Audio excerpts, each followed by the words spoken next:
முஸ்லிம் பெண்கள் அழகாக இருக்கிறார்கள். ஒருவேளை முழுமையாக முகம் காட்டாமல் இருப்பதால் கூட அழகாக இருப்பதாக நினைக்கலாம். புர்கா, பர்தா, ஹிஜாப் எல்லாம் போட்டு முழு முகமும் மறைத்துக்கொண்டு கண்கள் மட்டும் தெரியும்படி இருப்பதால், அதோடு அவர்களின் சிவந்த கைகள் பார்த்ததும் நாம கற்பனையில் அழகியாக நினைக்கிறோம்.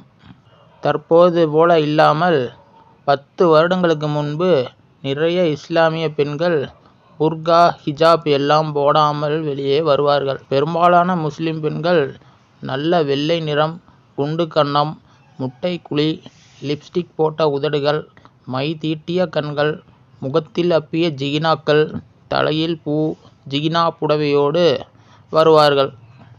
இப்போது நான் சொன்ன முஸ்லிம் பெண்கள் பாகிஸ்தானி முஸ்லிம் பெண்கள். இஸ்லாமிய பெண்களை பொறுத்தவரையில் இந்தியா, பாகிஸ்தான், ஈரான், லெபனான், எகிப்து, மொராக்கோ பெண்கள் அழகாக இருப்பார்கள். இந்திய முஸ்லிம் பெண்கள் இந்தியாவுடன் துருக்கிய, ஈரானிய, மங்கோலிய கலவைகள், அதாவது இஸ்லாமிய படையெடுப்புக்கு பின் இனக்கலவையில் உருவானவர்கள். அதனால் பல இனத்தில் அழகு கிடைத்தது.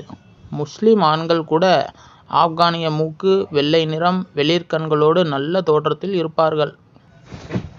பொதுவாக நாம் இந்திய முஸ்லிம் பெண்களை வைத்து முற்றிலும் எடை போட முடியாது. முஸ்லிம் பெண்களின் அழகு அவர்களின் இனம், ஜாதியிலிருந்து வந்ததாக இருக்கிறது. தெளிவாக சொல்ல வேண்டுமென்றால் இந்தி, பலூச், பஞ்சாபி பெண்கள் மிக அழகு. ஆப்கான், பதான் பெண்கள் சுமார் ரகம்தான்.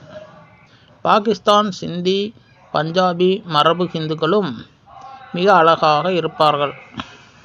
உதாரணம் தமன்னா பாட்டியா, ஹன்சிகா கபூர் பரிவார்கள். பெங்கால் பெண்கள். பெங்கால் பெண்கள் பொதுவாக உருண்டை முகத்தோடு அழகாக இருப்பார்கள்.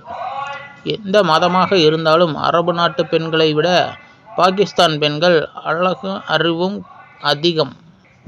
இந்தோனேசியா, மலேசியா முஸ்லிம் பெண்கள் அழகு லிஸ்டில் சேர்க்க முடியாது. அதற்கு காரணம் மலாய் இனம்தான். இந்த நாடுகளில் தமிழ் கலப்பின பெண்கள் கருப்பு நிறமாக இருந்தாலும் கலையாக இருப்பார்கள். சீனர்கள் இந்த நாடுகளில் மிக அழகாக இருப்பார்கள். அவர்கள் தமிழ் ஹிந்து உடன் மலாய் முஸ்லிம் கலவையில் இருப்பார்கள். வீரமும் அழகும் சேர்ந்தவர்கள் குர்திஷ் இன பெண்கள். அரபு நாடுகளில் மிக அழகு அது குர்திஷ் பெண்கள்தான். குர்திஷ் மக்கள் தனி மதம். குர்திஷ் ஜாதியினரில் முஸ்லிம்களும் உள்ளனர். அவர்களும் அழகுதான். அழகு என்பது இனம் சார்ந்த ஒன்றுதான்.